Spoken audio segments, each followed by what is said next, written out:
Welcome to the first installment of our new disability benefits series here at Social Security Post.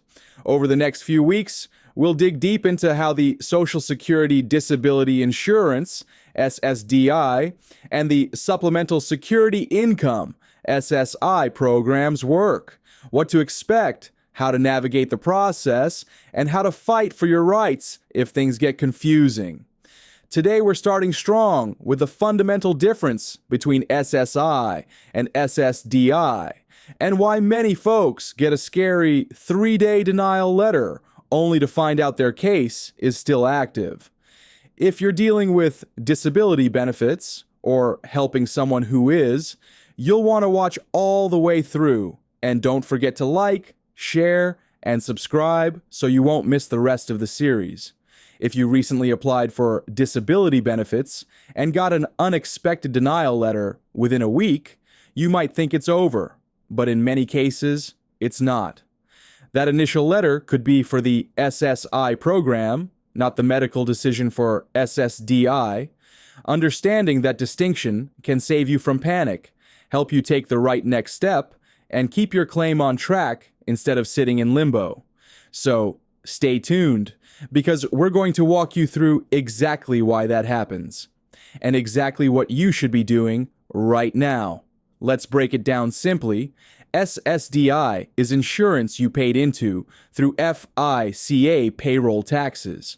If you worked long enough, earned enough credits, and have a medically disabling condition, you could qualify. In contrast, SSI is a federal benefit for people with low income and very limited resources. It doesn't require recent work history and is administered by the same agency, but with a very different eligibility standard. For example, in 2025, the federal benefit rate for SSI is $967 per month for an individual and $1,450 per month for a couple. Some states add a little extra. SSDI benefits, however, vary depending on your earnings record. They're not flat rate in the same way SSI is. This distinction matters because many applicants confuse the two programs, and when the agency screens them both at once, it leads to confusion. SSA, the Social Security Administration, will see whether you might qualify for SSI and SSDI. If your income or resources exceed the SSI limit, SSA may send an immediate SSI denial, even though your SSDI application is still moving forward. That's why you might get a letter the first week, but shouldn't assume your disability case has been denied outright. Understanding this dual-track process will help you stay calm and know exactly what to look for. When you apply for disability through SSA, they generally perform a dual check. One for SSI eligibility under income/resources rules, and another for SSDI eligibility under work history and medical standards. Because the financial requirements for SSI are relatively quick to check, income, countable resources, living arrangements, SSA often makes a decision on the SSI portion within days. If your financial snapshot shows too much income or assets, you get a denial letter for SSI only. Meanwhile, your SSDI case heads to a state-run agency called the Disability Determination Services, DDS, which must gather medical records, order exams, and assess functional limitations, a process that takes months. So, if you receive a letter in 3 or 4 days saying SSI denied, don't panic. That letter covers only one side of the equation. Your SSDI medical case is almost certainly still in progress at DDS. It might be confusing because the denial is real, but it does not necessarily mean your SSDI claim is dead. Recognizing this distinction gives you the ability to stay proactive with your medical evidence, rather than thinking your case is over and walking away. If you're pursuing SSI, you must abide by 2 major tests, the income/resources test and the medical disability test. Focusing on the non-medical side, A claimant must have countable resources of no more than $2,000 for an individual and $3,000 for a couple.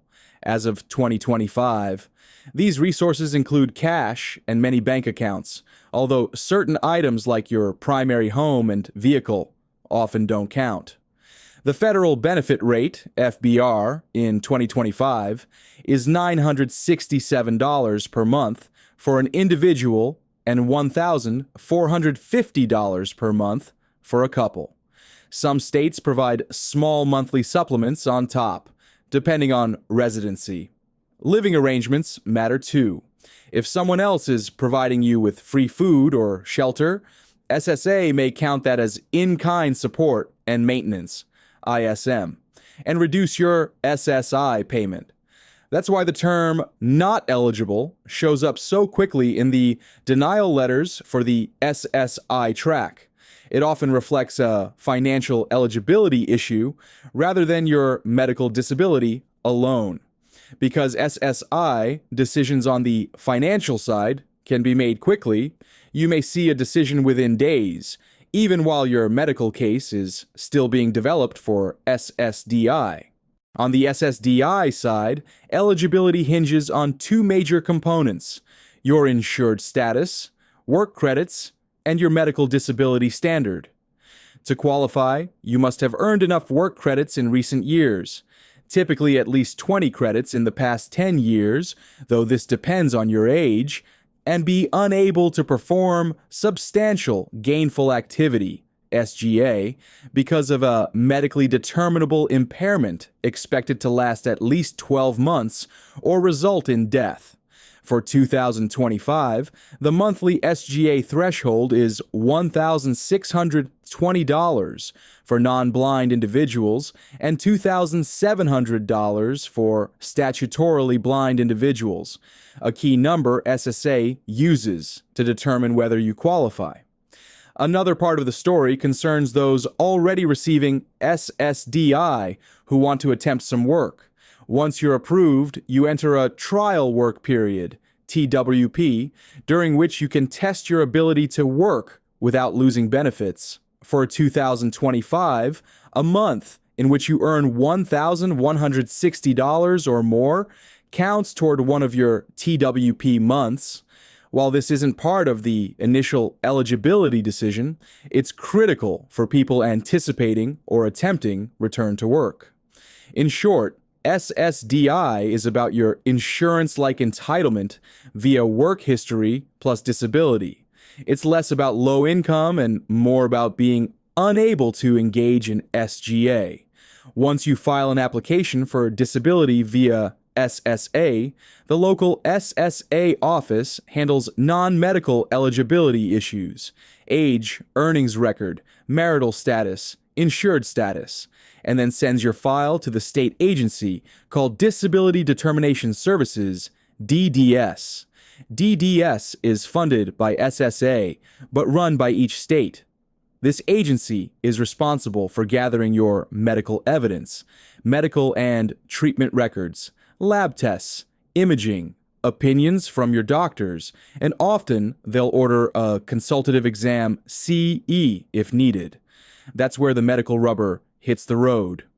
You'll likely sign Form SSA 827, which authorizes SSA and DDS to request your medical records from your doctors, clinics, and hospitals. It's essential to keep your contact information current, respond to any CE request promptly, and send any new medical records or functional evaluations directly to DDS, ideally with a barcode routing sheet if your state uses one. Delay or missing evidence can be the highest risk in the decision process. So the takeaway: the medical decision is not made at your local office. It's made by DDS after extensive evidence development. Here's what to do if you receive an early denial letter. First, check the header and read carefully whether it says Supplemental Security Income, SSI. If yes, your SSDI medical case may still be active. Don't assume denied means done. Second, locate the name or phone number of your DDS claims examiner. You can call the SSA office and ask for the contact, or check the paper receipt when you applied. Make a friendly call, mention you're following up, give your date of birth and claim number, and ask for a barcode sheet if you have updated medical records. Faxing those records promptly often makes a difference in timing. If your SSDI medical case is also denied later, you'll want to appeal, but immediate reaction is not always to panic and hire a lawyer.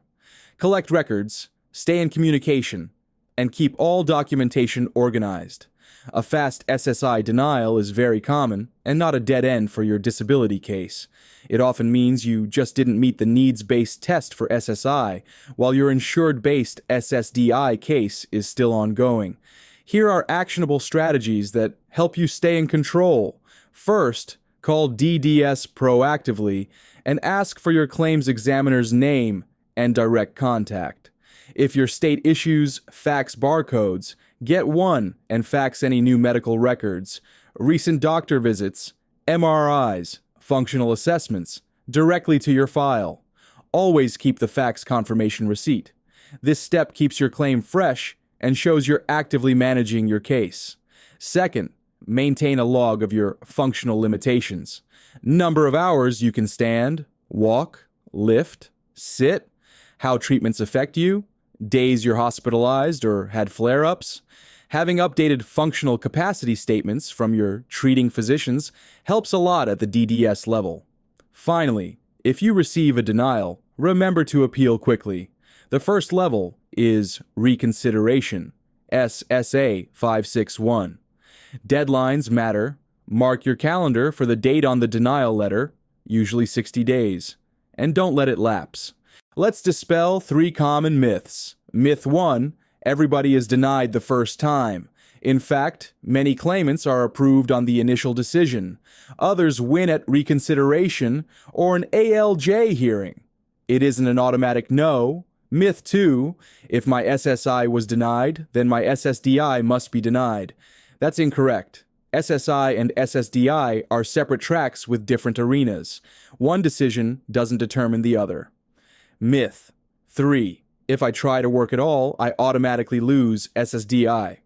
Not so. SSA allows work via the trial work period and extended period of eligibility, so you can attempt employment without losing benefits right away. Knowing how these rules work helps you make smarter choices rather than fearful ones. Assuming you're approved for SSDI, after you've been entitled for 24 months, you become eligible for Medicare. Your Part A and Part B coverage begins in month 25. Keep in mind, depending on your state, SSI recipients usually are paired with Medicaid, meaning dual eligibility for both Medicare and Medicaid benefits. When you reach your full retirement age, FRA, your SSDI benefit converts automatically to a retirement benefit. The amount you receive stays essentially the same, and you no longer undergo continuing disability reviews, CDRs, or face earnings limits on work. So the switch at FRA is mostly administrative, but very beneficial for your long-term peace of mind. Thanks for watching this first video in our new SSI and SSDI series here on Social Security Post. We've covered the big difference between SSI and SSDI, why you might receive a quick denial letter, and exactly what to do next. In our upcoming videos, you'll learn how to survive a CDR packet, how to work while on SSDI without losing benefits, and how to prepare for an ALJ hearing step by step. Have a question about your own case? Drop it in the comments. If this video helped you, please like, share, and most importantly, subscribe to Social Security Post so we can continue bringing you accurate, essential disability benefit updates. I'll see you in the next one. Take care.